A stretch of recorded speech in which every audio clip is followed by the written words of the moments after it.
안녕하세요. 재밌는 정치, 언제나 듣고 싶은 이야기만 하고 싶은 수능특강 정치를 맡은 박봄입니다.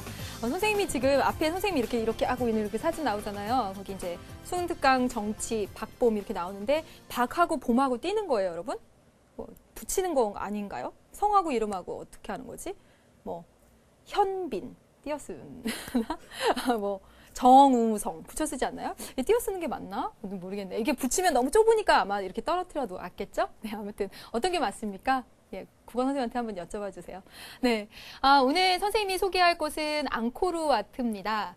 앙코르와트는 네, 사진 나오나요? 저거 선생님이 찍었어요. 잘 찍었죠? 그렇죠? 네이버에 막 찾아보면 있음직한 사진 아니에요?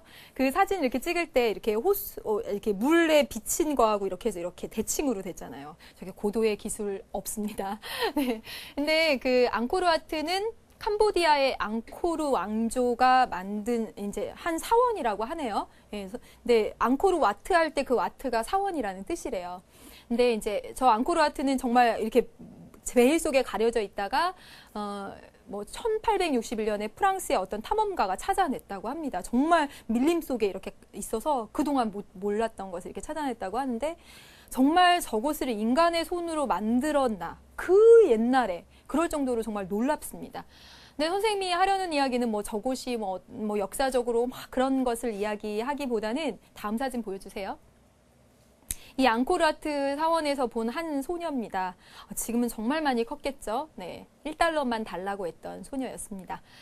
그런데 이 앙코르와트가 있는 캄보디아라는 나라는 세계에서 가장 못 사는 나라 중에 하나라고 하네요. 그리고 뭐 정말 세계에서 가장 거의 큰 호수 그 위에 수상 가옥을 짓고 정말 빈곤하게 살아가는 정말 많은 캄보디아인들이 있습니다. 그래서 저렇게 세계적인 유적을 두고 선생님 같은 정말 아주 평범한 사람도 여행을 갈 정도로 그 수많은 관광객들이 오고 이렇게 돈도 많이 벌어들이는데 왜 저렇게 끊임없이 구걸하고 저렇게 어린 나이에 어렵게 살아야만 할까? 그런 그 구조적인 걸 이해를 못 하겠더라고요. 그러면서 선생님이 뭐 1학년 기특한 사회에서 소개한 책이기도 한데 세계의 절반은 왜 굶주리는가라는 책에서 뭐 하루에 정말 몇 명씩 10세 이하 어린이들이 죽어간대요. 그런데 미국에 있는 그 현재 그 농산물 뭐 그거 미국이 보유한 거이고 있는 것만으로도 전 세계를 먹여 살릴 수 있다고 하더라고요. 다시 말하면 뭐냐면 세계적으로 해서 식량이 부족한 것은 아닙니다. 그런데 분명히 못 살고 정말 저 어린 나이에 구걸하러 오는 저런 것들이 있는 것을 보면 이게 바로 절대적으로 뭐가 부족해서가 아니라 이 구조적인 문제구나. 정치, 뭐 등등등 사회 제도 이런 것의 문제구나 하는 생각들을 하게 됩니다. 그래서 그런 측면에서 정말 민주적이고 정말 우리의 의사가 받아들여지는 이런 대한민국 땅에서 태어난 것이 한편으로 너무 다행스럽기도 합니다. 아무튼 우리는 지금 정치를 배우고 또 우리 열심히 공부하시고 대학에 가서 뭔가 또 연구하고 그런 과정에서 여러분들이 저런 문제들을 해결하는 데 있어서 아주 큰 역할을 하시기를 바랍니다. 네, 오늘 이 시간의 주제가 참여입니다. 그래서 조금 이렇게 강조를 좀 해봤어요. 참여. 우리가 민주주의 국가이기 때문에 참여가 가능한 건데 이 참여를 굉장히 소홀하게 생각하는 그런 경향이 정말 많아요. 근데 그렇게 될 수밖에 없는, 무관심해질 수밖에 없는 그런 원인들도 오늘 한번 짚어보고 그런 아주 소중한 시간 갖도록 하겠습니다. 네, 오늘 12번째 시간이죠. 네, 12번째 시간 현대 정치 과정과 참여 해놓고 지난 시간에 이 정치 과정에 대해서 했죠. 이번 시간에 참여입니다. 참여. 그래서 참여가 얼마나 소중한지에 대한 이야기를 하면서 그리고 대비되는 이 무관심 문제를 가지고 이야기를 하도록 할게요. 그래서 오늘 이야기할 것은 크게 두 가지, 참여와 그리고 무관심입니다. 이 두 가지에 대해서 이야기를 해볼게요. 그리고 이 참여와 무관심 전반적으로 해서 지난 시간에도 말씀드렸듯이 지난 3년간 모두 18문제가 출제됐고 참여라는 것은 정말 객관적으로 중요한 거지만 시험에 출제될 때는 정말 쉽게 아주 잘 그렇게 출제되고 있기 때문에 한 번만 들어두시고 정말 생각도 많이 하시면서 나름대로 생각도 많이 하시면서 또 시험 문제도 잘 맞춰가시길 바라겠습니다. 네, 그러면 첫 번째 참여죠. 참여라는 것은 정책 결정에 영향을 끼치는 모든 행동을 다 참여라고 이야기를 합니다. 그래서 참여를 하면 좋은 점, 참여의 기능에 대한 이야기를 먼저 해야 되는데, 참여를 하면 어떤 점이 좋은지, 참여를 하면 이 독재 권력을 예방할 수 있고 우리 시민의 이익도 증진시킬 수 있고 또 우리가 주인이라는 생각도 갖게 되면서 주권의식도 높아지고 여러 가지 좋은 점들이 있습니다. 근데 이 참여의 기능은요, 이따가 무관심의 문제점을 이야기하면서 함께 같이 비교해서 하도록 할게요. 그래서 기능 이렇게 제목만 써놓고 넘어가겠습니다. 그러면 이제 두 번째, 참여의 유형입니다. 이 참여의 유형 부분이 꽤 많이 시험에 나왔어요. 네. 그래서 참여의 유형 부분을 구체적인 사례와 함께 이야기를 해보도록 할게요. 이 참여를요, 크게 나눠보면 이렇습니다. 개인적 참여하고 집단적 참여로 나눌 수가 있어요. 집단적 참여.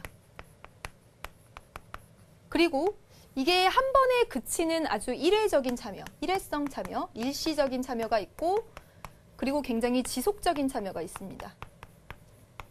그래서 참여의 유형을 이렇게 네 가지 이렇게 넣어서 이야기를 해볼 수가 있고, 또 예전에 출제됐던 문제에는 이 참여 중에서도 합법적인 참여가 있고 비합법적인 참여가 있고, 예를 들어서 합법적인 참여는 뭐 선거에 참여해서 투표한다거나 뭐 이런 것들이 합법적인 방법이라면, 불법적인 참여, 비합법적인 참여 방법으로서는 뭐 법에 어긋나는 폭력 집회, 시위 이런 것들이 되겠죠. 그래서 뭐 그렇게 여러 가지로 나누는 구분들이 있습니다. 근데 이제 이번 시간에는 우리 이제 수능 특강 교재에 정말 충실해서 연계 교재 70% 연계된다는 이 연계 교재에 충실하겠다는 선생님의 애초의 의도처럼 우리 수능 특강 교재를 중심으로 해서 이렇게 참여의 유형을 한번 표로 나눠 보도록 하겠습니다.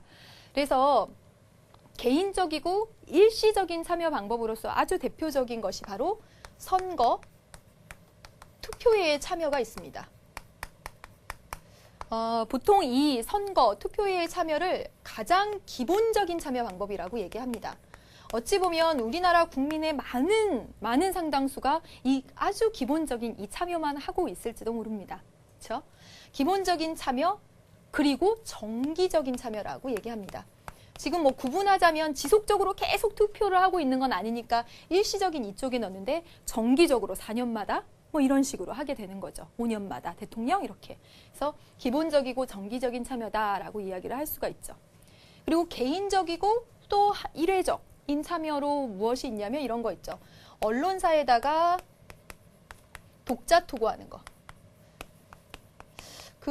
기억은 가물가물한데 무슨 주제로 했는지 가물가물한데 선생님 고등학교 때 한번 해본 것 같아요, 이거를. 선생님이 고등학교 때 무슨 시사 동아리였거든요. 그래가지고 그때 뭐가에 불타오르고 이랬는지 해본 것 같습니다. 저도 이 참여 해봤어요. 그 다음에 어떤 행정기관에다가 진정이나 건의를 하는 것. 그래서 실제로 저희 학교는요, 저희 수택고등학교인데요. 예, 이렇게 여기 사거리다. 이렇게 돼 있는데 저희 학교가 여기 있거든요. 여기 있는데 횡단보도가 여기 있고요.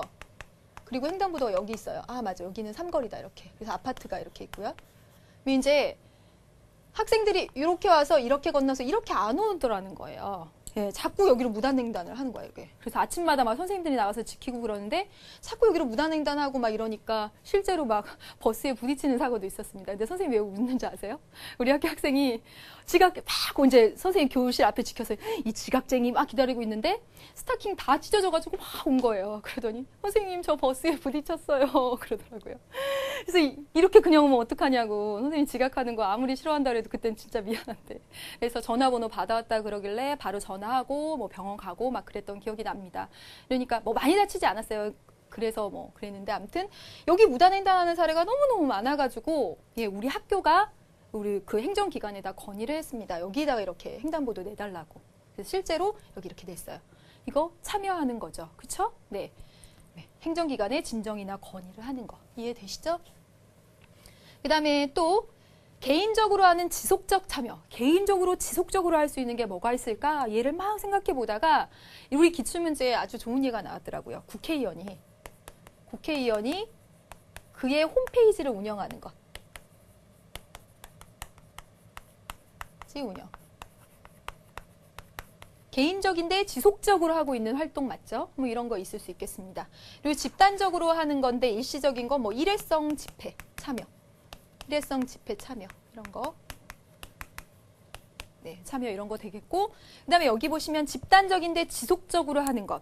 이게 바로 뭐 정당이나 또는 시민단체 이런 데 가입해서 하는 활동들이 되겠죠. 지속적으로 할 수 있는 것.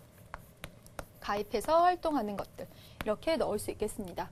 그래서 여러분들 뭐 이거 막 외우려고 하지 마시고 개인적인 참여와 집단적인 참여가 있고 이 중에서 뭐 일시적인 거 있고 지속적인 거 있는데 특히 우리가 일반적으로 참여, 아주 가장 기본적인 참여라고 생각하는 것은 개인적이고 일시적인 참여, 기본적, 정기적인 참여와 선거 투표 같은 것이 있고 정당에 또는 시민단체에 가입해서 활동하는 것, 그것은 네, 지속적이고 집단적인 참여 영역에 속한다 정도로 정리를 해 놓으시면 되겠습니다. 그리고 하나 선생님이 별표에서 말씀드릴 거 있는데 뭐냐면 정치 참여를 위한 제도적 방안, 제도적 방안, 장치, 뭐 이런 말 있죠? 우리 교재에 보면 우리 교재 왼쪽에 작은 글씨로 5가지 나와 있습니다. 그래서 뭐 공청회, 그리고 청문, 그 다음에 청원, 그 다음에 옴부즈맨 제도, 뭐 사전 예고제 등등등 이렇게 있는데 실제로 이 공청회라는 말, 청원이라는 말, 옴부즈맨 제도라는 말 굉장히 많이 나오고 있습니다. 여러분들 지금 우리 교재에서 왼쪽에 있는 아주 작은 글씨로 돼 있는 부분의 설명이 이해된다면 거기 보시고 충분하지만 그렇지 않다면 이 정치 참여를 위한 제도적 방안에 대해서 선생님이 개념 강의 12강에서 하나하나 설명을 해드렸습니다. 그러니까 그거 참고하셔서 보시면서 다시 한번 말씀드리지만 공청회 하나 떼어가지고 시험 문제 출제되지 않습니다. 그렇지만 참여라는 것을 주제로 해가지고 시험 문제가 많이 출제되고 있는 가운데서 이 용어 나온다는 거죠. 그렇기 때문에 그런 용어들 모르고 가면 문제를 풀 수가 없어요. 그래서 개념 강의 12강 참고하시라고 말씀을 드리겠습니다. 이렇게 가도 되는 거죠? 그렇죠? 네. 여기까지 해서 참여를 봤습니다. 이제 참여 하나 봤으니까 이제 두 번째로 볼 것은 뭐냐면 무관심, 정치적 무관심입니다. 네, 2번 정치적 무관심. 정치적 무관심은 뭐냐면 뭐 무관심의 뜻을 뭐 말할 그건 없겠지만 무관심은 그 어떤 감독님이 그러시더라고요. 저는 이렇게 끝에까지 가는 거 되게 좋아한다고. 끝에까지만 맨날 간다고. 괜찮죠? 네. 무관심이라고 하는 것은 좋아하는 것도 싫어하는 것도 아닌 거예요. 그쵸? 정치에 대해서 적극적으로 찬성하고 지지를 보내는 것도 아니고 싫다고 하거나 반항하거나 부인하는 것도 아닌 그야말로 무관심한 것. 그것을 정치적 무관심이라고 이야기를 합니다. 뭐 이거의 뜻에 대해서는 물어보지 않으니까 선생님이 말로써 이 정도로 설명을 하고 가겠습니다. 그러면 첫 번째, 정치적 무관심이 나타나는 원인. 원인을 4가지로 이야기를 해보도록 할게요. 원인 4가지. 우리가 개념 강의에서는 3가지로 정리를 했고요. 한 번만 딱 들어두시면 될 것 같아요. 이 말들이 좀 어렵긴 한데 해볼게요. 현대 정치 과정에 여러분 정치 과정이 뭐라고 했죠? 정책을 결정하는 그 과정. 지난 시간에 배웠지요? 정책을 결정하는 그 과정이 정말 거대하고 정말 복잡해요. 그렇지 않나요, 여러분? 동강댐을 건설하고 또 무슨 정책을 내놓고 하는 등등의 그런 과정. 뭐 수도를 이전하고 무슨 4대강 사업을 하고 뭐 과학 무슨 도시를 만들고 등등 뭐 내놓는 정책들. 뭐 이런 것들이 정말 거대해서 나라는 개인이 거기에다 영향을 미칠 수 있을까, 과연? 내가 4대강 사업을 하고, 그 다음에 무상급식을 뭐 한다고 그러고, 뭘 한다고 하는 것에 나 하나쯤 내가 영향을 미칠 수 있을까? 안 될걸? 즉, 나 자신에 대한 왜소함. 나는 그런 존재가 못 돼. 또 이런 말도 있습니다. 정치적 냉소주의. 이 냉이 차가운 냉자, 그리고 소가 미소할 때 미자. 정치적으로 차가운 미소를 보낸다는 거예요. 다시 말하면 정치 제도 또는 어떤 정책 그런 것에 대해서 차가운 미소, 관심 없음 이렇게 한다는 거죠. 그리고 뭐 그거 외에 다른 것들에만 관심을 갖는 거. 그런 측면들이 나타난 거죠. 현대의 정치 과정, 정책을 어떤 결정해 내는 과정이 너무너무나 거대하고 전문화되어 있고 그리고 복잡하다 보니까 내가 과연 나 하나쯤은 뭐 빠져도 이런 생각들. 그런 것 때문에 정치적 무관심이 나타난다는 겁니다. 이제 두 번째 볼게요. 사회의 분업. 그 다음에 분화. 이런 걸로 정말 심신이 피로해요. 그래서 사생활에서는 휴식하고 싶습니다. 집으로 돌아갔을 때는 휴식하고 싶어요. 지금은 시간이 별로 이르지 않았는데요. 오늘 일요일입니다. 일요일 날 선생님은 지금 몇 시간 하지만 여기 계신 카메라 감독님, 조연출 선생님, 연출 선생님, CG 감독님 이런 분들은 아침부터 나와가지고 계속 이 선생님의 재미있는 수업을 들으면서 촬영하고 계십니다. 하루 종일 일하셨어요. 그리고 집에 가시면 심신이 피로하시죠. 정치에 관심을 가져야지. 이러기가 어렵다는 겁니다. 정말 쉬고 싶다라는 생각을 한다는 거죠. 심지어 정치를 가르치는 선생님도 새벽까지 막 촬영을 하고 아이들 야자 감독 10시까지 하면 심신이 피로합니다. 네. 그런 것 때문에 무관심이 나타난다. 말은 되게 거창한데 이해되시죠? 그 다음에 매스컴의 마취적 기능. 이거 느낀 사람입니다. 마취적 기능. 기능과 소비 문화. 이걸로 인해서 정치 말고 다른 것, 정치 외적인 부분에 관심이 더 많아져요. 이게 훨씬 더 재밌으니까. 매스컴의 마취적 기능. 말이 되게 어렵는데 이런 거죠. 선생님이 좋아하는 드라마, 예를 들면 선생님이 정말 좋아하는 그런 분들이 나오는 그 드라마 밤 10시에 한다거나 무릎팍 팍팍 11시 몇 분에 하는 거 그거 꼭 봐야 되는데 가령 예를 들어서 무슨 정말 위급한 사태가 나서 뉴스 특보를 말씀드리겠습니다 하고 그거 딱 안 해버려요. 에이 짜증나. 이렇게 한다거나 그런다는 거죠. 즉 우리는 지금 하고 있는 그 매스컴에서 보내주는 정말 다양한 예능, 유익거리 그런 것들에 마취가 돼서요. 그 다른 정치적인 것들은 너무 재미없다라고 생각하는 것입니다. 여러분 혹시라도 3.1절 기념 식 국가에서 하는 거 그런 거 본 적 있습니까? 예, 다행히도 한 채널만 안 하더라고요. 예, 그러면 돌리다가 3.1절 다 안 보고 다른 채널에서 해주는 재방송 봅니다. 매스컴의 마취적 기능 이게 훨씬 더 재밌다고 생각하기 때문에 정치 외적인 것에 더 골똘하고 거기만 이렇게 거기에 이제 관심을 가질 수밖에 없게 되는 거죠. 네, 이해되시죠? 어렵지 않습니다. 그러면 이제 네 번째 마지막으로 정치에 대한 불신입니다. 저 정치인들은 자기들의 당량만 막 추구하고 자기들의 사익만 추구하고 저런 상황이 있는데 내가 관심 가져봤자 내가 지네들끼리 저러라고 해 하는 그런 정치 불신. 그것도 정치적 무관심에 한 몫을 한다는 것이에요. 아주 간단하게 얘기해서 선거의 투표율이 그렇게 나타납니다. 얘를 뽑나 쟤를 뽑나 A 후보를 뽑나 B 후보를 뽑나 결국 내 생활은 마찬가지인데 나아지지 않는데 불신. 그런 것 때문에 투표율도 낮아지더라는 겁니다. 이해되셨죠, 여러분? 정치적 무관심의 원인은 크게 네 가지로 이야기를 할 수가 있다. 정책 결정하는 그 과정이 아주 거대해서 내가 참여해서 과연 바꿀 수 있을까? 난 안 돼. 예? 사회 분업, 또 이런 산업사회, 정보화사회에서 심신이 필요를 못하겠어요. 다른 재밌는 건 너무너무 많습니다. 그리고 정치라는 것에 대한 불신. 누굴 뽑아도 누굴 어떻게 해도 마찬가지다라는 그 불신. 그것 때문에 정치에 무관심하게 된다는 것입니다. 이해되셨죠? 네, 이제 두 번째 저기로 가보겠습니다. 이제 유형이에요, 유형. 유형은 세 가지로 나눠서 이야기를 할 수가 있습니다. 네. 우리 교재에 보면요. 우리 교재 몇 페이지냐면 여러분 50페이지입니다. 50페이지의 옆에 작은 글씨 50페이지 그 위쪽에는 정치 참여를 위한 제도적인 방안이 나와 있고 그 밑에 정치 참여의 유형, 종류가 나와 있습니다. 그래서 정치 참여가 아니라 정치적 무관심의 유형을 세 가지로 나눠보면 무정치적 무관심, 그 다음에 탈정치적 무관심. 탈정치적 무관심. 그 다음에 반정치적 무관심. 이렇게 나눌 수가 있어요.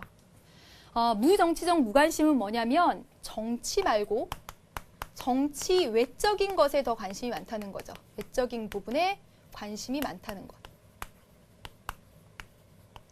예를 들면 정치보다는 뭐 문화, 예술, 뭐 또 오락 이런 것들에 관심이 더 많은 것. 그것이 바로 무정치적 무관심입니다. 근데 이 무정치적 무관심을 두 개로 나눌 수가 있습니다. 어떻게? 현대형과 전통적인 무관심과 전통적 그리고 현대적인 거 이렇게 두 가지로 나눌 수가 있어요. 전통적인 무정치적 무관심은 사람들이 어떻게 생각하냐면 정치는 특권층이 하는 거야. 왕, 귀족 이렇게 특권층이 하는 거기 때문에 우리는 관심 못 가져. 게다가 여기 전통적 무정치적 무관심의 특징은 일반 사람들이 정치에 대한 지식도 없다는 거예요.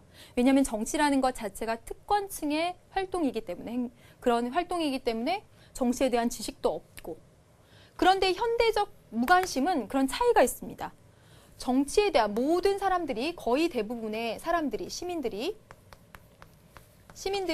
정치에 대한 지식이 있어요. 지식이 있지만 무관심한 겁니다. 정치 말고 다른 것에 관심을 갖는 것. 그것을 바로 현대적 무관심이라고 합니다. 이해되셨죠?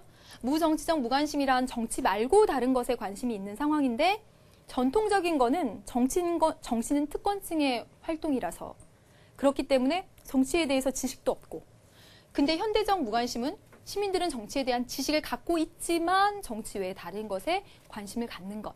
그것을 무정치적 무관심이라고 합니다. 탈정치적 무관심 보세요.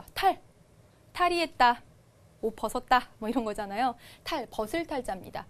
다시 말하면 정치를 해봤으니까 정치에서 벗어나는 거. 즉 과거에 여기하고 이렇게 과거에 정치 참여로 인해서 이 정치에 대한 환멸, 후회 이런 걸 느껴서 연예인들 중에 일부 분들이 이 정치인이 되셨고 그분들이 나와서 그러잖아요. 다시는 그 판에 안 가겠다. 나는 이 연기활동이 이 나의 천직이라는 걸 안다. 이런 말씀하시잖아요. 그게 뭐냐면 탈정치적인 그런 성향입니다. 해보니까 과거에 해봤더니 아니더라 라고 생각해서 아예 관심을 안 가져버리는 것. 그게 바로 탈정치적 무관심입니다. 반정치적 무관심은 뭐냐면 반대한다는 거죠. 즉 지금 현재 정치에 대해서 나의 가치, 자신의 가치와 대립하는 거예요. 그래서 이건 아예 정부 자체를 인정하지 않는 무정부주의자, 종교적 신비주의자.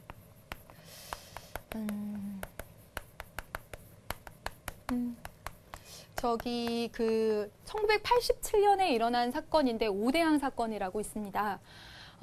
지금도 굉장히 미스테리하게 남아있대요. 그 오대양 사건이란 무엇이냐면 1987년 여름이었는데 그 오대양 그룹 또 오대양 종교단체 같은 거였는데 32명이 집단으로 죽어서 발견된 거죠. 그래서 지금도 그 32명이 자살을 했느냐, 집단 자살을 했느냐, 아니면 몇 명이 그 사람들을 죽이고 자살을 했느냐, 아니면 그 외부의 사람들이 32명을 다 죽였느냐를 가지고 아직도 밝혀지지 않았다고 합니다. 아무튼지 간에 그 이제 내용으로 조금 들어가 보면 그 오대양 사건이라는 거, 오대양이라는 그 종교? 뭐 어떻게 이야기할 수가 없는데 종말론을 주장을 했다는 거예요. 그렇죠? 종말론. 그래서 이 세상은 종말할 것이다. 막 이런 현혹하고 그런 걸로. 그런 것에 빠져 있는 사람은 현재 정치와 자기의 가치가 완전히 다르죠. 그랬을 때 지금 현존하는 우리 정치 체제에 대한 관심은 없고 그거에 빠져 있는 거죠. 뭐 극단적인 예가 되겠지만 그런 것들이 반정치적 무관심입니다. 되셨죠? 그래서 무정치적, 탈정치적, 반정치적 무관심 봤고요. 실제로 시험에 출제되는 건 이 무정치적 무관심 중에 이 두 가지. 현대적 무관심은 정치적 지식을 가지고 있음에도 불구하고 안 하는 거. 관심을 안 가지는 것을 의미한다라는 겁니다. 그러면은 무관심, 정치적 무관심이 일어나는 원인과 그리고 이 유형까지 봤고요. 세 번째, 그러면 정치적으로 무관심했을 때는 어떤 문제가 있을까? 정치적으로 무관심했을 때 이 문제점을 참여했을 때 좋은 점. 선생님이 아까 참여의 기능을 안 쓰고 넘어왔었죠? 참여했을 때 좋은 점과 무관심했을 때 문제점을 같이 비교해 보면 될 것 같아요. 네. 참여하면 좋은 점, 참여하지 않았을 때 문제점을 3가지 정도로 이야기를 할 수가 있어요. 첫 번째 이제 정부 차원에서 참여를 했을 때 좋은 점은 이 정책 결정을 국민들의 이익을 수호하는 쪽으로 이렇게 정책 결정이 일어난다는 거죠. 즉 아주 책임 있는 정책 결정이 가능해요. 정책 결정. 그래서 시민의 이익을 올리는, 증진시키는 그런 정책 결정이 가능합니다. 또 의회 차원에서 봤을 때 의회의 우리 대표들이 그 많은 역할들을 다 해낼 수 없을 때 이 대표의 역할을 보완하는, 대의제의 역할을 보완하는 그런 좋은 점도 합니다. 그리고 3번째로 이 사람들 차원에서 봤을 때, 이 개인들, 국민들 차원에서 봤을 때는 이런 정치에 참여함으로써 어떤 민주의식을 학습할 기회를 갖죠. 의식 학습. 그리고 자기가 주인이라는 생각, 주권의식을 갖게 된다는 겁니다. 하나 예를 통해서 한번 해보도록 할게요. 동강댐은요. 동강댐은 정선하고 영어를 이렇게 하는 댐이라고 합니다. 그런데 그 93년인가요? 뭐 대홍수가 나가지고 영월 뭐 시내가 막 다 물에 덮여버린 거예요. 그래서 이제 동강에 댐을 건설해서 홍수 수위 조절을 해야겠다라고 정부가 발표를 하고 이제 2002년까지인가 해서 동강댐을 만들겠다라고 했습니다. 이게 정책이죠. 정책을 내놓은 겁니다. 그것은 영월시 시민들을 위한 정책이다라고 해서 내놨는데 정말 많은 시민단체, 환경단체, 그리고 지역 주민들까지 해서 이것은 환경을 망치는 일이다라고 해서 막 그 반대 뭐 그런 행사, 집회, 시위, 뭐 이런 활동, 그런 참여의 모습들을 보였고 결국은 동강댐이 무산되었습니다. 자, 보세요. 정부가 홍수나이가 댐 만들어야겠다 이렇게 했는데 시민들의 참여를 통해서 보다 책임 있는 정책으로 바꿔서 선회하게 되죠. 그렇죠? 결국은 우리 전체 시민들의 이익을 높이는 방향으로 환경 보전이라는, 그렇죠? 그리고 의회가 못한 것들을 우리가 해냈습니다. 지역 주민, 시민단체, 환경단체 등등이. 그래서 대의제를 보완하고 있죠. 그리고 그 과정에서 사람들은 얼마나 내가 주인이구나, 주권을 가진 사람이구나 이런 것들을 느꼈겠어요. 맞습니까? 이게 참여의 기능입니다. 근데 그에 반해서 이렇게 참여하지 않고 무관심하게 되면 어떤 문제들이 나타날까요? 한 번만 들어도 여러분들 다 아실 거라고 생각됩니다. 권력이 남용되고 부정부패가 나오겠죠. 감시하는 사람이 없는데 독재가 출현할 수 있을 겁니다. 물론 리비아의 카다피 정권이 사람들이 무관심해서 독재가 나타난 건 아니겠지만 무서워서 물론 그랬겠지만 사람들이 참여하지 않고 국민들이 참여하지 않으면 독재를 용인하게 되는 그런 결과를 초래할 수도 있다는 겁니다. 그렇죠? 두 번째는 소수에 의한 정책 결정이 이루어져요. 소수 집단에 의한 정책 결정이 이루어지죠. 정책 결정. 그리고 그들만을 위한 정책 결정이 이루어짐에 따라서 국민의 의사는 무시됩니다. 무시되는 거죠. 그 다음에 참여했을 때 내가 주인이구나. 주권의식이 높아지는 반면 참여하지 않고 무관심했을 때는 어때요? 나는 그냥 객이구나. 관객 민주정치. 네. 시민이 주인이 아니라 객체, 대상이 되어버린다는 겁니다. 되셨죠? 그래서 참여의 기능과 문제점. 그래서 이거 전반적으로 보면 우리 이 사회의 주인공으로서 정치에 적극적으로 참여해야겠다는 생각을 들게 합니다. 근데 이제 우리 시험 문제에 보면 많은 문제들이 어떻게 구성이 됐냐면 참여를 했을 때 좋은 점뿐만 아니라 참여를 했을 때 나타나는 부작용, 참여 반대에 대한 논거들도 있거든요. 이 논거들을 한번 정리를 해보도록 할게요. 참여 반대에 대한 논거들입니다. 사람들이 정치에 참여하면 이거 안 좋아 라는 부분들, 참여 반대에 대한 논거들 해볼게요. 첫 번째, 참여 많이 하면 뭐가 있을까요? 정책 결정하고 이러는데 혼란은 있겠죠. 동강댐 만들어! 라고 하면 그냥 만드는 거지. 막 시민단체 막 나서가지고 하지 마라 하라 막 그래가지고 막 거기다가 모래 갖다 놓으면 막 저기를 하고 막 이렇게 예를 들어서 가령 즉 정책 결정에 혼란을 가지고 옵니다. 정치 혼란을 가지고 오죠. 그러면서 뭐 이거는 이익집단 간의 참여가 나타났을 때도 나타날 수 있는데 만약에 무슨 어떤 의학 관련된 법안을 정책을 내놓는다고 했을 때 의사회 약사에 막 참여하면서 대립하는 과정들 나타나게 되면 어때요? 사회가 하나로 뭉쳐지는 사회 통합은 저해될 것이다. 정치 참여에 반대하는 사람들의 논거입니다. 그래서 참여하면 안 돼. 너무 혼란하고 사회가 하나로 똥똥 뭉치지를 못해. 반대야. 이렇게 얘기한다는 거예요. 또 이 일반 사람들이 막 참여하게 되면 정책 결정의 전문성. 일반 사람들 전문적이지 못해. 전문성, 효율성이 떨어져. 신속하게 오늘날 어떤 사회인데 그렇게 해야 되는데 전문성, 효율성이 떨어져. 참여 반대. 이렇게 이야기한다는 거예요. 네. 세 번째. 그리고 다수가 얼마나 어리석은데 다수의 횡포, 그에 따른 중우정치 나타날 수 있어 라고 이야기한다는 겁니다. 뭐 이런 사례를 찾아보자면 여러분 스위스에서 나온 법안 중에 이거 있었습니다. 첨탑금지법. 이게 이슬람 첨탑이거든요. 선생님이 가라 만든 정치에서도 이야기했었는데 이슬람 사원에 이렇게 높은 첨탑을 세운다고 하네요. 그런데 이제 스위스에 이렇게 첨탑이 막 서 있으니까 이슬람을 믿지 않는 종교를 믿지 않는 스위스 사람들이 이거 보기 싫었던 거예요. 자꾸 이슬람 믿는 사람들이 이민을 와가지고 저 첨탑을 세우니까. 그래서 스위스 국민들이 국민 투표를 통해서 참여죠. 투표를 통해서 스위스라는 나라에 이슬람 사원 첨탑 못 세워 이런 법을 통과시켰습니다. 만약에 정책 결정자들 몇몇 소수의 정치인들이 결정을 했다면 이런 법은 만들지 않았을 거예요. 왜냐하면 이런 법은 이슬람 국가와의 관계도 안 좋게 하고 그리고 대승적인 차원에서 이 정의에도 부합하지 않잖아요. 종교의 자유라는 모든 나라에 있는 그런 것에도 그렇죠? 천부인권적인 그런 것에도 어긋나잖아요. 그래서 이런 결정이 나온 걸 보면 어리석은 다수에 의한 횡포, 어리석은 정치가 나타나 이렇게 이야기할 수 있다는 겁니다. 되셨죠? 네. 그 다음에 하나만 더 이야기를 하면 정치에 무관심한 것도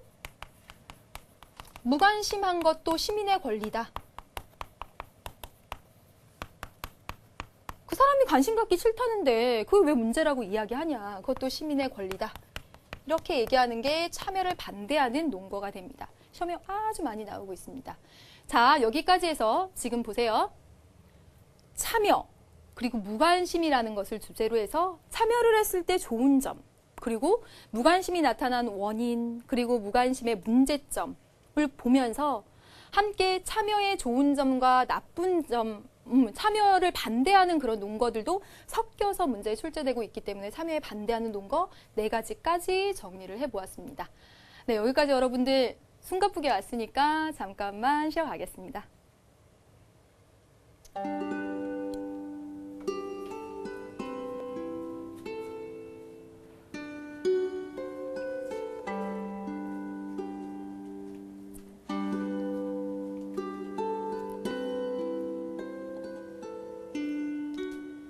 한때 정말 센세이션을 불러일으켰던 그런 프로그램, 네, 케이블 TV의 프로그램이었는데도 불구하고 정말 모르는 사람들이 없을 정도로 저분들이 다 대스타가 됐죠.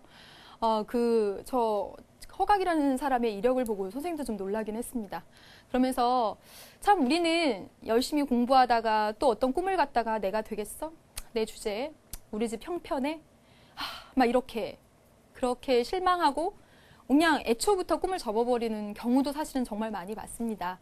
근데 저 분을 보면 참 자기가 가지고 있는 소질을 어떻게든 나타냈고 결국은 정말 빛나는 사람이 되었다는 걸 보면 여러분도 꼭 그럴 수 있는 저분도 얼마나 사실 평범한 분이셨겠어요. 그렇죠? 저렇게 반짝 반짝반짝 빛나는 사람이 된 걸 보면 여러분도 할 수 있을 것 같습니다. 네, 여기까지 해서 이제 참여 이야기 해봤고요. 여러분 그러면 여기까지 한 내용들 기출문제 어떻게 적용됐는지 확인해 보고 그리고 보겠습니다. 자, 고3 2010년 10월이고요. 솔직히 말씀드리면 이 부분은 지방자치 부분 또는 3단원에 해당되는 부분, 1단원에 해당되는 부분 그렇게 되는데 문제 자체가 구성되기를 참여와 연관지어서 구성이 됐기 때문에 소개를 해드릴게요. 자, 가를 보면 지방자치단체 장에게 조례를 제정 또는 개정 폐지할 것을 요구하는 제도. 선생님이 이 부분을 설명을 했습니다. 1단원에서. 그쵸? 직접 민주정치적 요소를 설명할 때 부가적으로 따라서 설명했던 조례 개폐 청구 제도라고 우리나라에 있다라고 말씀을 드렸고 그 다음에 여기 보세요. 지방자치단체와 그 장의 권한에 속하는 사무처리나 법령에 위반되었거나 법령에 위반되는 것을 했거나 공익을 해친다고 생각했을 때 그 위의 기관한테 예를 들어서 여기 강남구청에 문제가 있으면 그 위에 서울시한테 주민이 감시하고 조사하는 것을 청구하는 제도. 주민감사 청구 제도고 여기는 조례 개폐 청구 제도입니다. 조례 개폐 청구 제도. 이런 제도들 다 지방자치의 한 제도이긴 하지만 국민의 참여를 제도적으로 보장하는 것이다 라고 알아두시면 될 것 같습니다. 소개했고요. 여기 나온 숫자 이런 것들 외울 필요 없습니다. 다만 보시면 주민감사를 청구하기 위해서는 시도에서는 주민 500명, 그다음에 시공자치구에 50만 명 이상의 300명, 200명 이런 요건들이 있네요. 그냥 요건들이 있구나. 절대로 몇백 명이냐 이런 거 물어보지 않으니까 네, 여기까지 이런 제도들이 있다. 그다음에 또 볼까요? 네, 이렇게 볼게요. 고2 2009년 6월 문제입니다. 역시 보시면 개인정보보호법 제정에 관한 개인의 정보를 보호하는 그런 보호법 제정에 관한 공개 토론회를 어디서 열었냐면 이런 시민단체가 주최하에 열었습니다. 그렇죠? 그래서 시민단체라는 이 집단적이고 지속적인 활동을 통해서 정치에 영향을 끼치고 있음을 알 수가 있어요. 개인정보보호법 만들자, 이거 제정하자라고 투입하는 모습입니다. 그리고 여기 보시면 나중에 이것도 선생님이 이야기할 텐데 입법 예고라고 있거든요. 개인정보보호법 제정에 관한 입법 예고. 즉 보면 여기 보면 행정안전부 개인정보보호과라고 되어 있어요. 이거 행정부죠. 여러분 보세요. 개인정보보호법이에요. 법을 원래 제정하는 데는 어디입니까? 입법부죠. 근데 우리나라는 행정부도 법률안을 제출할 수 있거든요. 근데 행정부는 우리가 뽑아준 구성원으로 돼 있는 건 아니잖아요. 대통령 한 명 빼놓고는. 그리고 언제 우리가 법 만들라고 위임해 주거나 그런 적 없잖아요. 근데 행정부가 이제 전문화되고 아주 등치가 커감에 따라서 행정부가 내는 법률안이 많아졌거든요. 행정부가 이런 법률안을 내려고 할 때는 미리 이 법 내려고 하는데 우리 국민들 생각은 어때? 하고서는 미리 제출하기 전에 미리 국민들한테 보여주는 걸 입법 예고라고 합니다. 이 입법 예고나 아니면 시민단체가 주최한 이런 공개 토론회 이런 건 역시 모두 다 시민의 정치 참여를 막 돋구고 그리고 지난 시간에 했던 정책 결정 과정에서 투입 과정을 아주 활발하게 해주는 그런 제도들이라는 것을 알 수가 있습니다. 이런 제도들이 활발히 운영이 그랬을 때 우리나라에서 만들어내는 정책은 보다 더 정당성을 가질 수 있게 되는 것이죠. 그렇죠? 봤습니다. 이제 우리 교재 통해서 오늘 배운 내용 정리를 해보도록 할게요. 네, 여러분 교재 몇 페이지냐면 50페이지네. 50페이지 위에서부터 쫙 이렇게 훑어보면서 정리를 하겠습니다. 보시면 참여라고 하는 것은 정치적 의사결정 과정, 다시 말하면 정책을 결정하는 과정에 영향을 끼치는 모든 행동을 참여라고 합니다. 이 정의 그냥 한 번만 들어두시면 됩니다. 이 정치 참여했을 때 좋은 점, 무관심의 나쁜 점하고 같이 맞물려서 아까 정리를 했죠. 좋은 점, 책임 있는 정책 결정할 수 있다. 그들끼리 하는 건 아니고 정말 책임 있는 정책 결정 만들 수 있다. 그 다음에 시민들의 의사가 정책 결정 과정에 반영되기 때문에 대표를 통해서 정책 결정한다는 대의민주제를 보완할 수 있다. 되셨죠? 그다음에 세 번째, 정부에 대한 감시, 공공정책에 관한 참여를 통해서 시민 스스로의 이익, 우리 이익에 합당한 전체 공익과 그리고 우리 시민의 이익에 합당한 정책이 만들어지게 한다. 우리 의사를 넣으니까. 그렇죠? 그 다음에 이 하는 과정에서 우리가 주인이란 생각 커지겠죠? 주권의식 성장시킴 이렇게 나왔습니다. 네. 정치 참여 방법, 그리고 선생님이 유형이라고 해서 아까 이렇게 표를 통해서 정리한 거 기억나시죠? 그렇죠? 그래서 가장 기본적인 참여가 선거 투표회의 참여고 정기적인 참여라 또는 기본적인 참여다라고 이야기를 합니다. 그래서 개인적 참여와 집단적 참여로 나눴을 때 이 선거나 투표의 참여는 개인적 참여로도 넣을 수 있고 개인적 참여에 언론 매체에 독자 투구한다거나 행정관서에 진정이나 건의하는 거 개인적이고 일시적인 정치 참여에 들어갔던 거 기억나시죠?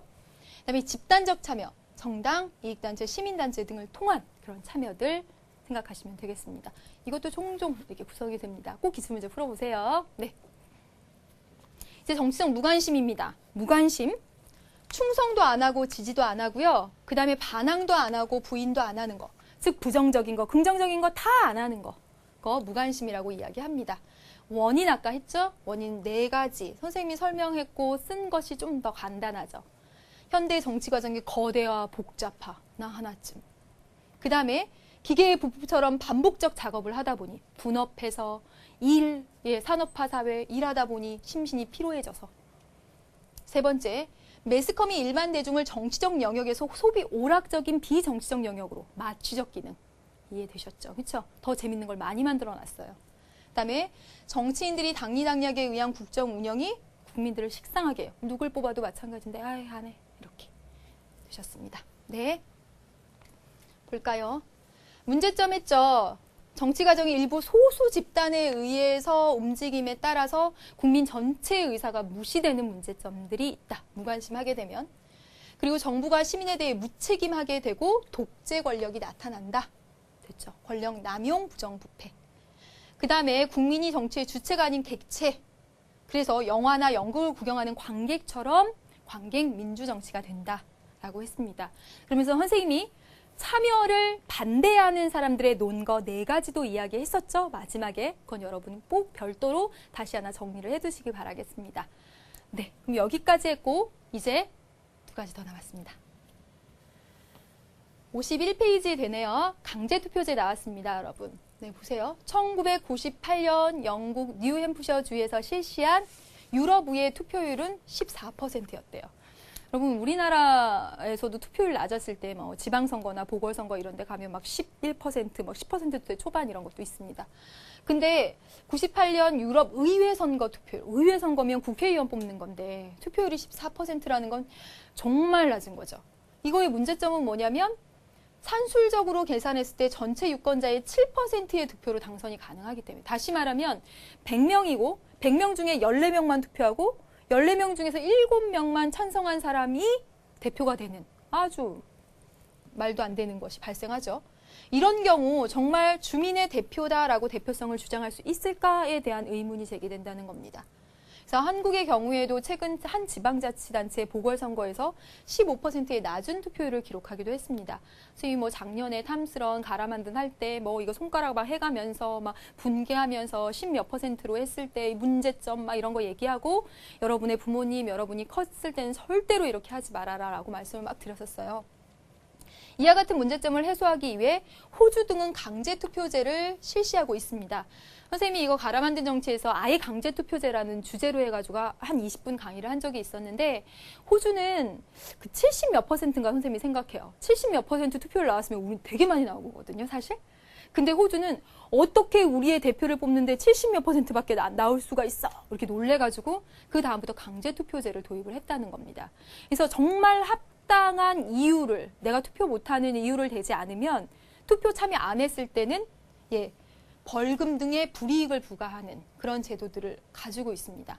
근데 이제 우리나라도 하도 투표율이 낮으니까 강제투표제 어쩌고저쩌고 막 이런 얘기들이 나왔었는데 이제 투표 인센티브로 이제 했습니다. 그래서 투표를 했을 때 그 투표했다는 증명이 있으면 뭐 고궁이나 이런 데 이제 할인해주고 막 이런 거. 근데 별 효과가 없었다고 해요. 네. 근데 이 강제투표제는 지금 보신 대로 이렇게 투표율이 낮았을 때 유권자의 정말 7명은 아니죠. 어쨌든 100명일 때 7명 7%만으로 당선되는 이런 문제점을 해소하기 위해서 나타났지만 강제투표제의 문제점은 이 투표를 안 하는 것도 그 사람의 의사표시다라는 것을 무시한다는 점. 그리고 투표를 이렇게 안 할 때는 그 안 하게 만드는 그런 여건이 있을 텐데 그 여건에 대한 고민은 해보지 않고 무조건 강제로만 막 이렇게 하는 거. 그것에 또 문제점이 있지 않느냐라는 겁니다. 되셨죠, 여러분? 강제투표제 관련해서 지문들은 많이 나오고 있습니다. 예, 그래서 선생님이 또 선거 파트 할 때 소개도 할 거고요. 네, 이제 마지막으로 기출문제 한번 볼게요. 2009년 수능 문제입니다. 강제투표 수능에도 나왔습니다. 투표하지 않는 사람에게 그리스에서는 징역과 그 다음에 브라질에서는 공직 취임을 아예 제한하고 있습니다. 공무원 시험도 못 본다는 거예요. 은행 대출도 안 돼요. 네, 전세자금 없습니다. 네, 이렇게. 우리나라에서는 근데 어떻게 했냐면 노약자, 장애인 등 거동이 불편한 선거인에게 교통 편의를 대주거나 그래서 그 우리나라에서 저번 지방선거인가요? 그 있을 때 그 섬에 살고 계신 분들 있잖아요. 그분들 배로 이렇게 했다가 봉고차에 이렇게 모셔서 그렇게 투표하게. 투표를 높이기 위한 그런 거죠. 그렇죠? 그리고 투표를 한 사람에게는 국공립 유로시설의 이용요금을 면제하거나 할인하는 등의 혜택을 주는 방안으로 했습니다. 강제투표제에 대한 거부감이 되게 클 걸로 걱정을 했던 거죠. 네. 1번, 기억은 징역형을 부과하는 이 문제에 대해서는 신체적 자유권 침해 논란이 있을 수 있다. 네, 맞죠. 그렇죠. 신체의 자유를 제한한다는 논란이 있을 수 있습니다. 우리나라에서 했다가는 전체 시위 일어날 거예요, 아마. 그다음에 2번 보겠습니다. 아직 사실 여러분 안 배웠어요. 예, 3단원 가서 배우는데 공직 취임하는 거, 공무원이 될 수 있는 권리, 이것을 공무단임권이라고 이야기를 하죠. 그래서 투표 안 했다고 공무원이 될 수 있는 권리 제한하고 있으니까 공무단임권에 대한 침해 논란이 있을 수 있겠습니다. 그렇죠?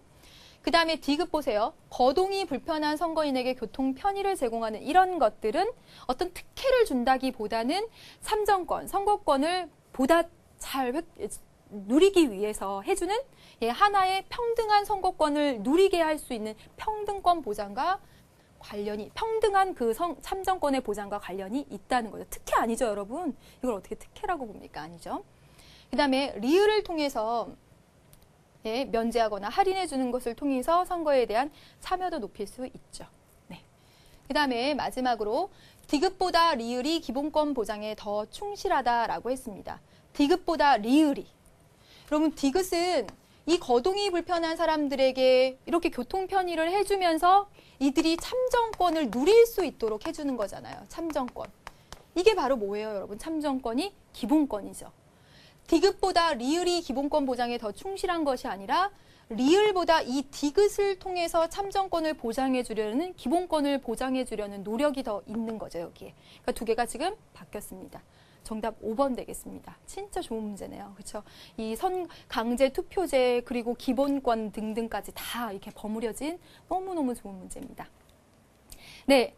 선생님이 여기 참여 부분을 사실 생각할 때는 참여가 어렵지 않은 주제고 무관심, 참여 이런 게 어렵지 않은 주제고 사실상 시험에 많이 나오긴 하지만 어렵지 않은 주제이기 때문에 간략하게 하면서 여러분 문제도 풀어줘야지라고 생각을 했었습니다.